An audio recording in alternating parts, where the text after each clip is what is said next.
예, 이 읽은 말씀을 통해서 부르심에 합당하게 1절에 있는 그 말씀대로 너희가 부르심을 받은 일에 합당하게 행하여 그랬습니다.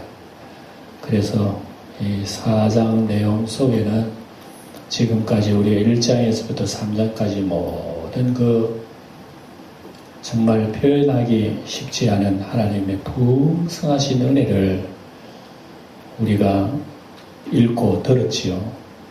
그러나 한번 기억해봐라 그러면은 뭘 들었지? 이렇게 생각할 수가 있습니다. 그래서 하나님의 은혜, 지금까지 1장부터 3장 그 내용 속에는 하나님이 은혜라고 하는 그 은혜라고 하는 것이 우리를 창세전에 뵙겠다는데, 창세전에. 참, 이 한마디만 우리가 생각해도 하나님이 세상이 창조되어지기 전에 우리 이 자신을 다 알고 계신 거예요, 여러분들. 그래서 우리가 하나님의 자녀된 것은 세상이 창조되기 전에 하나님의 계획 속에 있다고 하는 것은 너무나 놀랍잖아요. 아무리 저는 이 성경을 읽고 생각해도 그것만 생각하면 야 진짜 놀랍다. 우리 창세전에 우리를 하나님 안에서 그리스도 안에서 택하여 주셨다 우리를.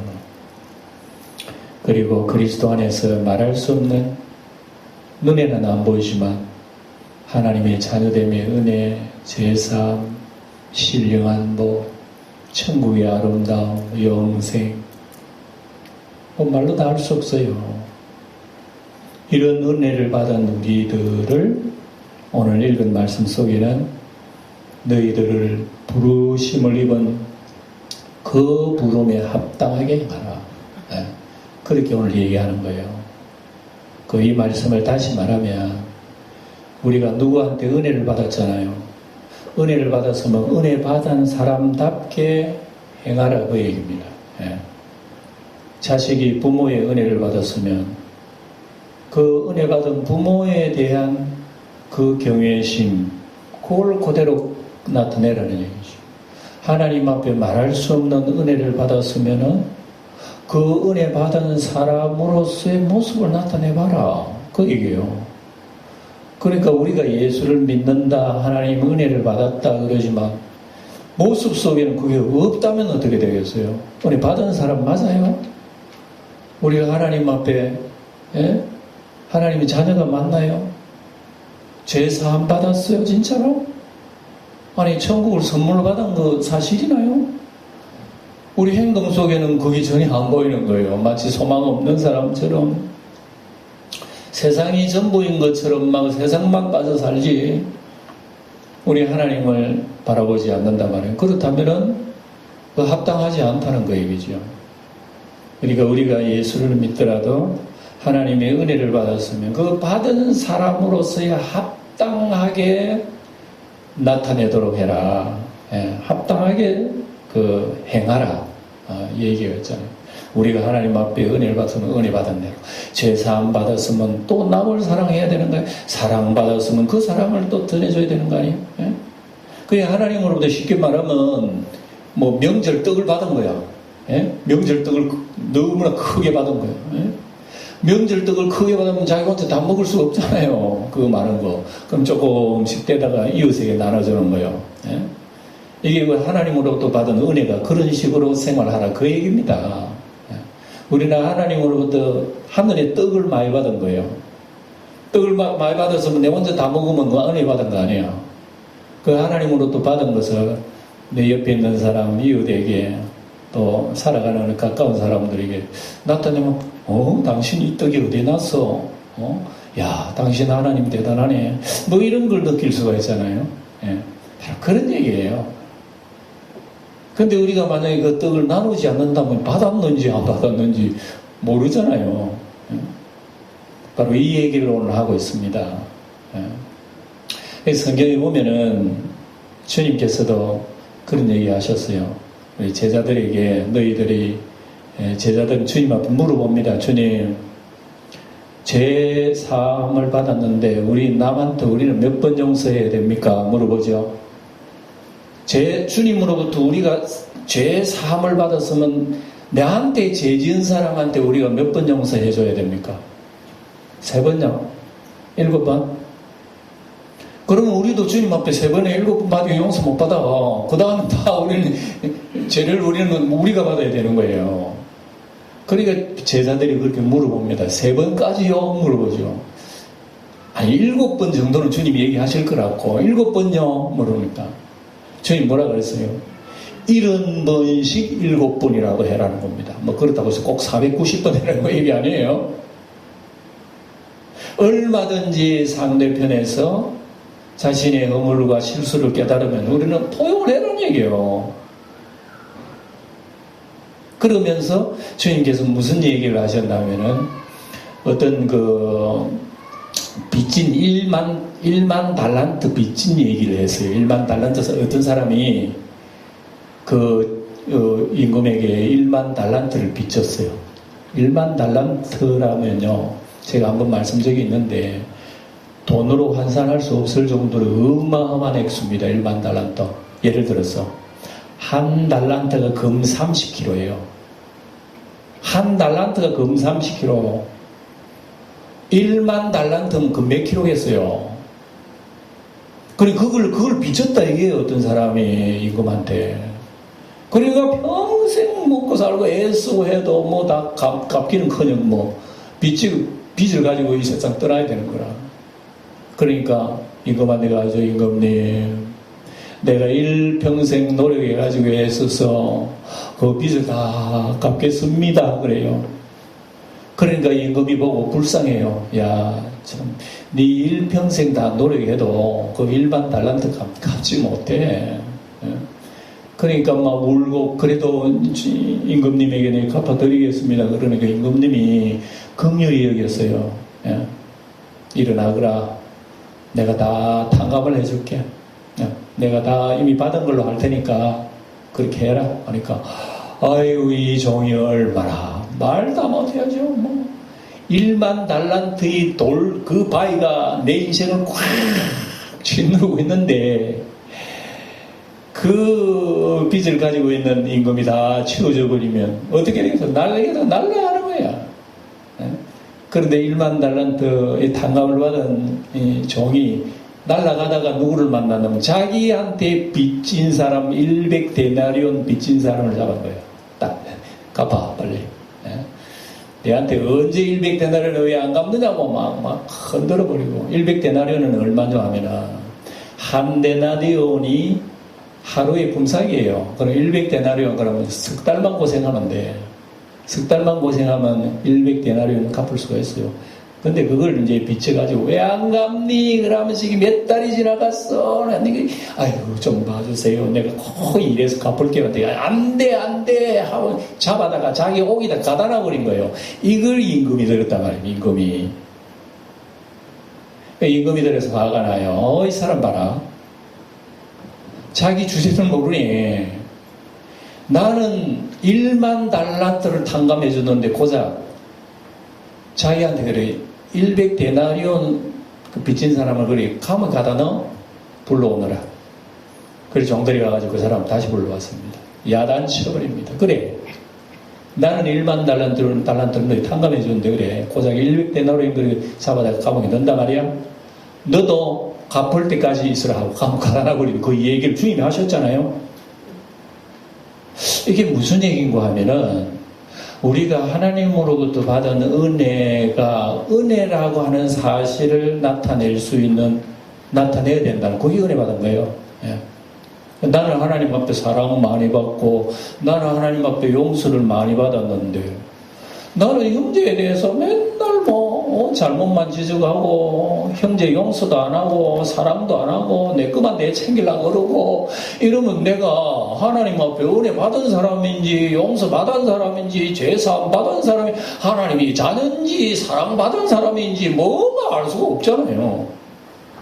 주님께서 지금 이걸 얘기하시면서 바울 사도가 우리에게 지금까지 1장부터 3장까지 우리에게 받은 은혜 한번 우리가 지금 말로 다 표현할 수 없는 하나님의 신령한 은혜를 우리 받아 살고 있는데 그 은혜를 우리는 합당하게 행할 수 있도록 나타내라. 그 얘기합니다. 예. 그러니까 여러분, 우리 그 신앙생활이 바로 이겁니다. 신앙생활은 내가 나타나고 있는 모든 열매, 말 한마디, 우리의 행동 하나, 이건 하나의 다 열매거든요. 예. 그 열매를 자세히 우리 살펴보면 이게 마귀한테 온 열매인지 하나님으로부터 온 열매인지 이거 좀 헤아려 봐야 된다고 하는 거예요. 예. 그러니까 예수 믿는다 그러면서 보니까 전혀 뭐 자비도 없고 사랑도 없고 용서도 없고 자기는 하나님 앞에 은혜 받았다 그러면서 그 전혀 그런 모습이 없다면 이건 우리가 믿는 건지 다시 한번 돌아봐야 할 일이라 그 얘기를 지금 하고 있는 거예요. 예. 그래서 오늘 읽어보면 바울 사도는 우리가 1절에 먼저 보면 그러므로 하는 이 단어가 앞장에서 우리가 얘기한 지금까지 모든 얘기입니다. 이렇게 큰 은혜를 받았으므로 1절에 주 안에서 갇힌 내가 너희를 권한다. 주 안에서 갇힌 내가. 참 이 말씀도 늘 얘기이지만은 우리가 이해가 안 돼요. 왜냐? 내가 하나님의 은혜를 많이 받고 신령한 복을 많이 받았는데 감옥에 갇히니 왜 갇혀? 예? 그리고 우리는 상식적으로 그렇게 생각하잖아요. 하나님으로부터 은혜 많이 받으면 잘 되고 형통하고 이런 거지. 뭔데 감옥에 갇힙니까? 근데 바울 사도는 감옥에 갇혀서 고생하는 이게 부름받은 부름에 합당한 열매라 얘기하는 거예요. 이해가 됩니까?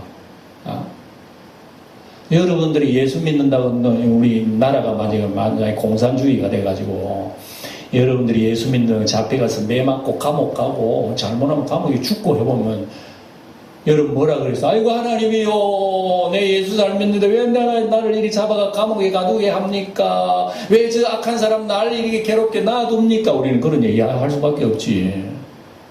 근데 그런 순간에 뭐라고 하니? 은혜 받은 사람이 이렇게 하나님 감사합니다. 매를 맞아 감사합니다.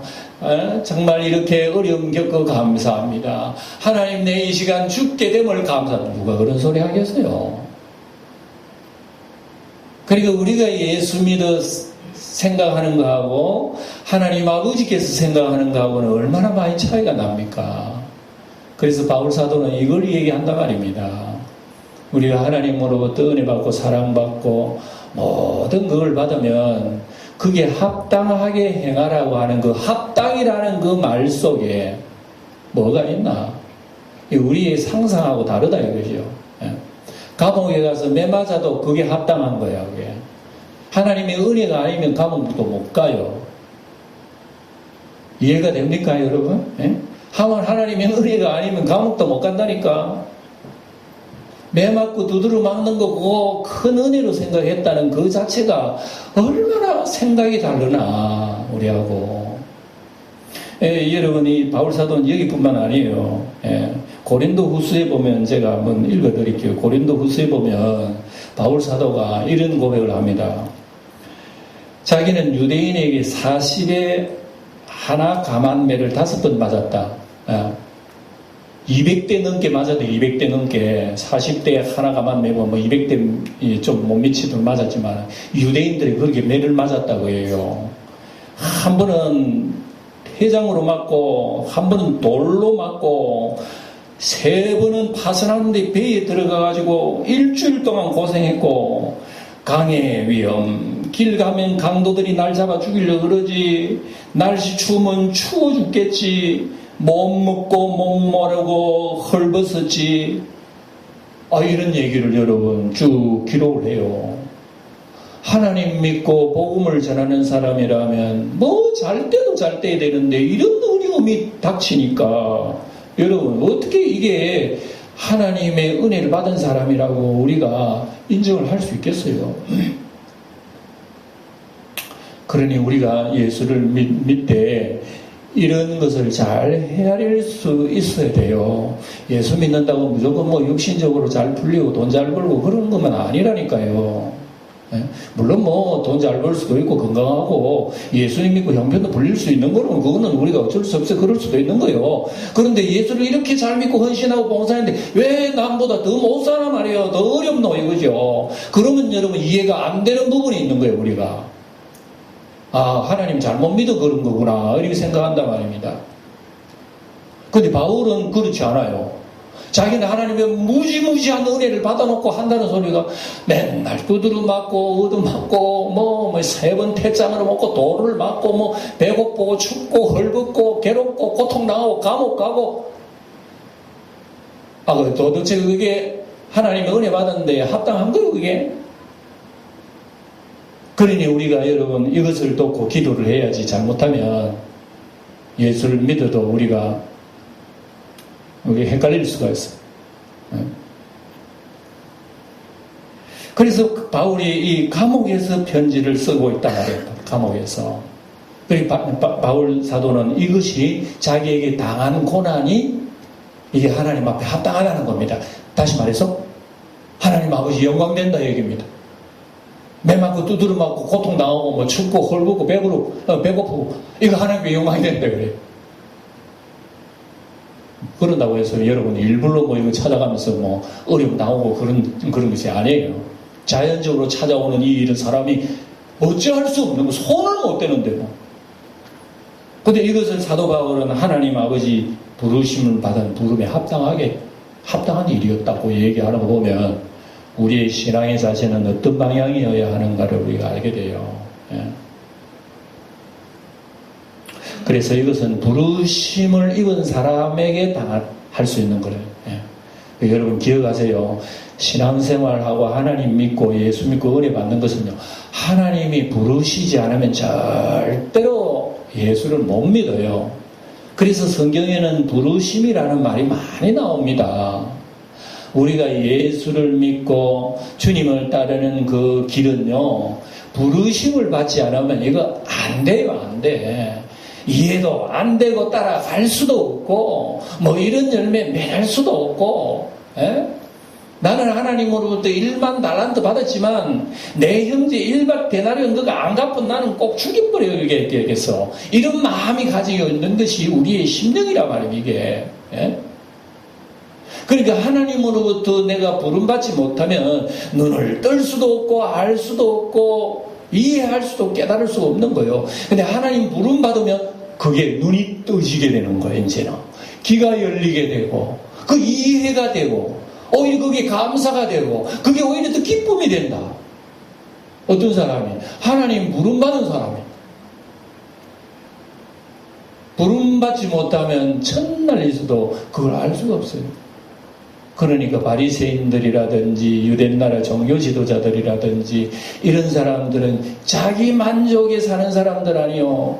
자기 신앙, 자기 만족, 자기 잘난 거, 그것이 자기의 축복이 되는 거고 그것이 자기 자랑이래. 예? 이런 사람들에게 하나님 눈을 안 떠줘요. 그럼 네 마음대로 해라. 그럼 100번 하나님 믿어도 그 사람들은 몰라요. 그 원망만 할 줄 알았지. 하나님이 왜 나에게 이런 은혜 안 줘요? 하나님 내 이렇게 괴로움 당하는데 왜 안 돌봐줘요? 눈이 떠져야 알지 그걸. 그러니까 바리새인들은 거 평생 모르는 거예요. 그래서 오늘 우리는 부르심을 받은 사람들이 이를 안목을 뜨는 거구나. 그리고 우리의 성도 여러분들도 우리는 신앙생활 속에서 내가 원하지 않는 그런 일들을 만나고 하더라도 우리 하나님 앞에 기도해야 할 제목입니다. 왜냐? 하나님 나는 이해 못하겠어요. 이런 일을 만난 거 나는 이해 못하겠어요. 하나님. 그러나 여기서 감사가 나올 수 있도록 하나님 나에게 은혜 주시고 길을 열어주시고 알게 해주시고 깨닫게 해주세요. 이게 신앙이란 말입니다. 안 그러면 뭐 세상 안 믿는 사람도 우리하고 똑같은데 뭐. 그리고 바울은 오늘 이걸 우리에게 얘기하면서 성도는 부르심을 입은 부름에 합당하게 생활하는 것이 귀하다. 그런데 어떻게 합당하게 생활해라 그러면은 2절에 보면 구체적으로 얘기하죠. 어떻게 합당하게 생활해라 그럽니까? 2절을 소리내 한번 읽어봅시다. 2, 3절 다시 한번 읽어봅시다. 시작. 모든 겸손과 온유로 하고 오래 참음으로 사랑 가운데 서로 용납하고 평안에 매는 줄로 성령이 하나 되게 하신 것을 힘써 지키라. 예. 이게 무슨 열매입니까? 그렇습니다. 성령의 열매가 나타났잖아요. 2절에. 모든 겸손, 온유로 하고 오래 참음, 사랑, 화평, 용서.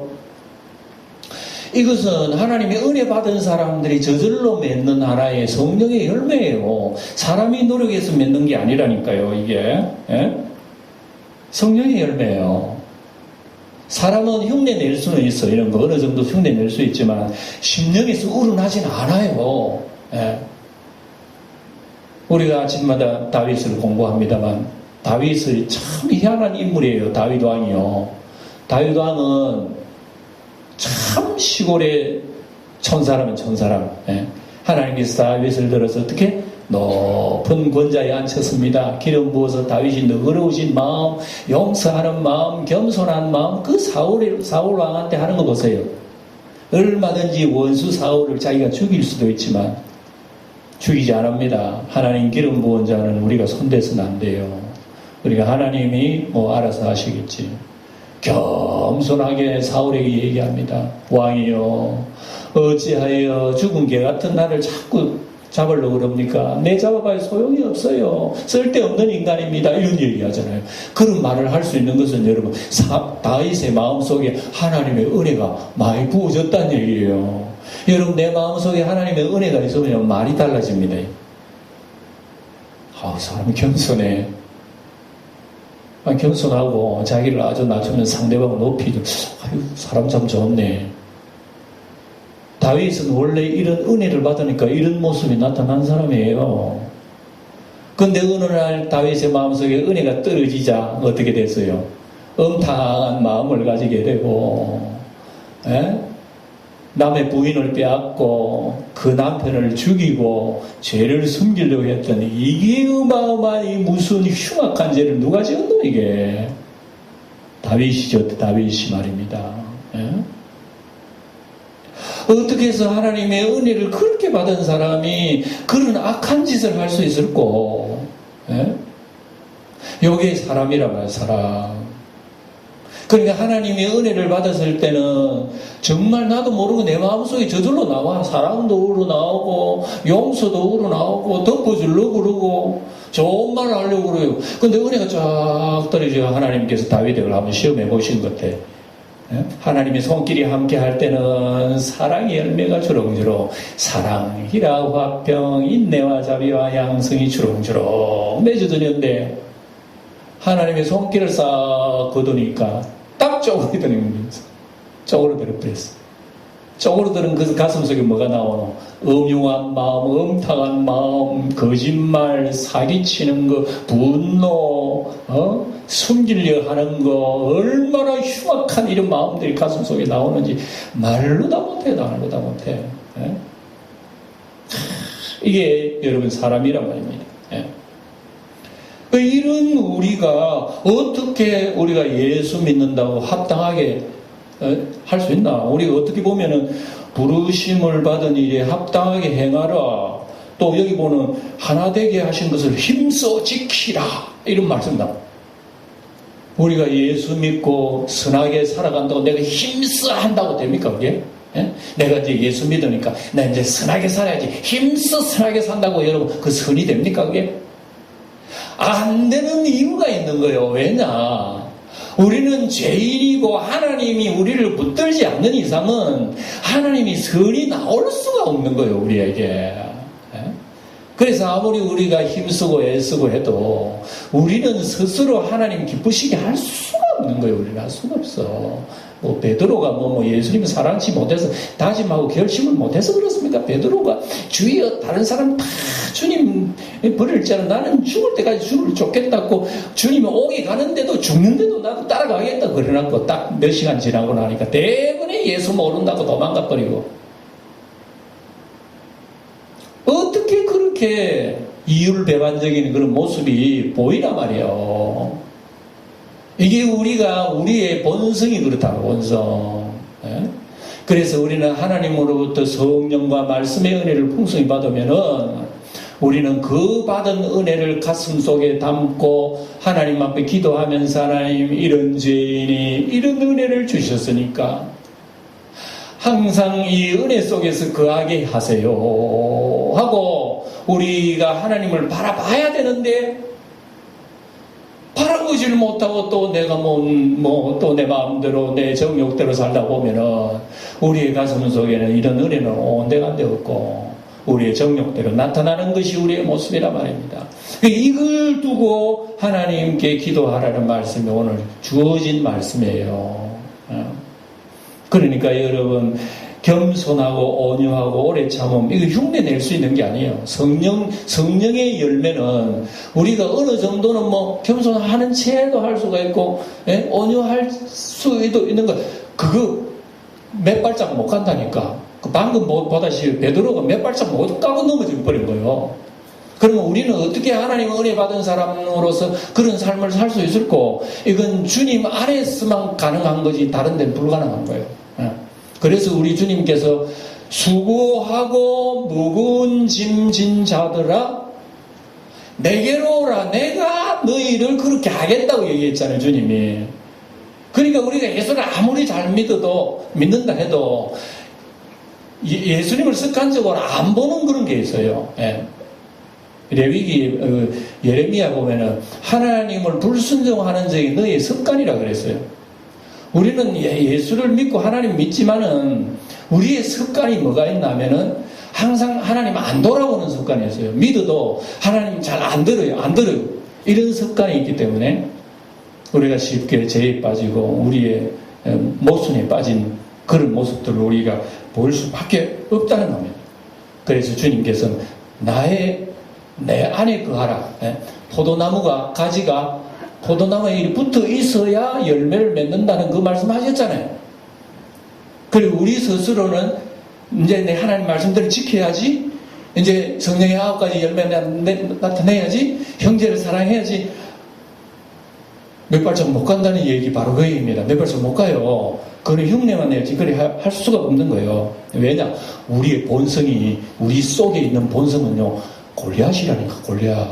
우리 초두에 제가 말씀드렸잖아요. 나라고 하는 존재는 깨알면 콩알만 해. 콩알만 다윗밖에 안 돼. 나는 그 내 속에 있는 이런 엄청난 죄악과 정욕의 덩어리가 이게 골리앗이라니까. 골리앗. 그래서 조그만 예수가 내 앞에 들어오면요 너가 예수가 딱 때려버립니다.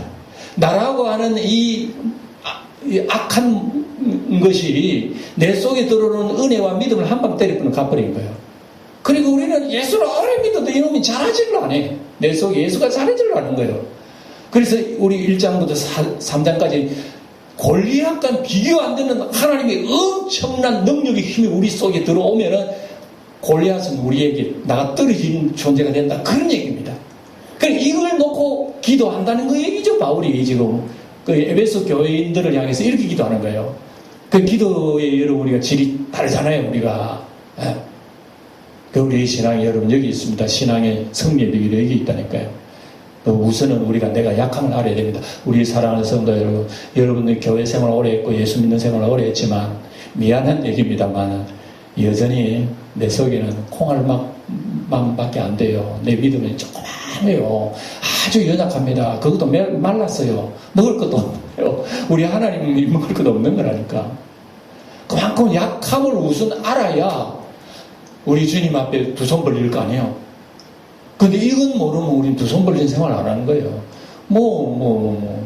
잘 먹고 잘 사는데 말라고 지금 두 손 벌릴 거예요. 필요하면 나중에 천당이나 갈까.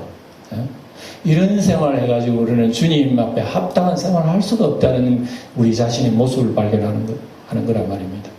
그래서 이런 것을 놓고 우리는 하나님 앞에 기도하는 것이 우리의 신앙생활입니다. 그래서 여러분 3절에도 평안에 매는 줄로 성령이 하나 되게 하신 것을 힘써 지키라. 평안에 매는 줄 하니까 전체로 똘똘 매라 그 얘기죠. 우리 영광교회 성도가 평안의 성령의 줄로 딱 매야 되는 거예요. 평안의 성령의 줄로 안 매면 전부 다 니 잘났고 내 잘났고 이런 거예요. 예. 교회 안에도 그렇다니까요. 고린도 교회가 성령 충만, 은사 충만하는 고린도 교회인데 교인이 완전 네 갈래로 갈라졌어요. 나는 바울파, 게바파, 아볼로파, 뭐 예수파도 있어 심지어. 교회 안에 네 파가 있어가지고 자기들끼리 잘났다고 싸우고 하는 것이 고린도 교인이라니까요. 고린도 교회. 근데 어째 주님의 교회가 그렇게 사분 온절되고 그렇게 마귀가 춤을 추는 곳이 돼버린 거예요. 여러분, 이 교회는 예수님이 영광 받으시고 정말 예수님이 기뻐하시는 곳이 되어야 되는데 자칫 잘못하면 교회가 마귀의 춤추는 곳이 된다니까요. 이해가 안 되잖아요, 그 얘기가. 근데 실제적으로 성경은 그렇게 기록이 되고 있단 말입니다. 예? 방금 다윗이 얘기처럼 다윗이 뭐 그렇게 하나님의 거룩한 사람이라 하더니 그만 마귀의 그릇이 돼가지고 다 깨지 버리잖아요. 그러니까 이런 것을 우리가 읽어보면서 정말 기도의 제목이 이거구나. 그래서 우리는 내가 하나님 앞에 은혜를 많이 받았으면 말 한마디 생각하는 것이 열매가 나타날 때에 그 하나님의 영광 돌려야 된다 말입니다. 그 영광 돌려야 되는 거예요. 삭개오라는 사람은 뭐 자기 방 때만 불렸잖아요. 자기 배불러 사람을 왕따 당했어요. 예수님 길 가다가 삭개오를 보고 뭐라고 했어요? 삭개오야, 깜짝 놀라 나무에 떨어질 뻔했어, 삭개오가. 그래서 자기 집에 모시고 예수님을 만나고 나니까 삭개오가 다음날 뭐라고 그랬어요? 주여, 내게 있는 재산을 뚝 잘라가 절반을 가난한 자에게 주겠고, 내가 혹이 다른 사람 돈 빼앗고 토색한 일이 있으면 4배 갚겠나이다. 어째서 욕심쟁이 삭개오가 그런 말을 할 수 있어요? 이 자기 본성이 아니라 누구를 만났기 때문에 예수님이 그 집이 돌으니까 그런다니까요. 그러니까 우리는 예수님의 집안에 여호와의 집에 사는 것이 다른 곳의 첫날보다 나아요. 다른 곳에 첫날 내 배불리 준다 하더라도 예수님의 집에 하루의 배고픔이요, 그건 너무나 아름다운 것이 눈 뜬 사람만 아는 거란 말이에요. 하나님 부름받은 사람만 알 수 있다. 오늘 이해하기는 어렵지만 사랑하는 우리 성도 여러분, 이 말씀을 가슴속에 새겨두면서 예수 믿는 게 정말 세상의 관념하고는 많이 다르구나 깨달으면서 주님 앞에 기도하고, 주님이 내 속에서 열매를 맺게 해주세요 하고, 또 한 주일 동안도 주님을 바라보는 우리 영광교회 성도들이 되시기를 주의 이름으로 축원드립니다.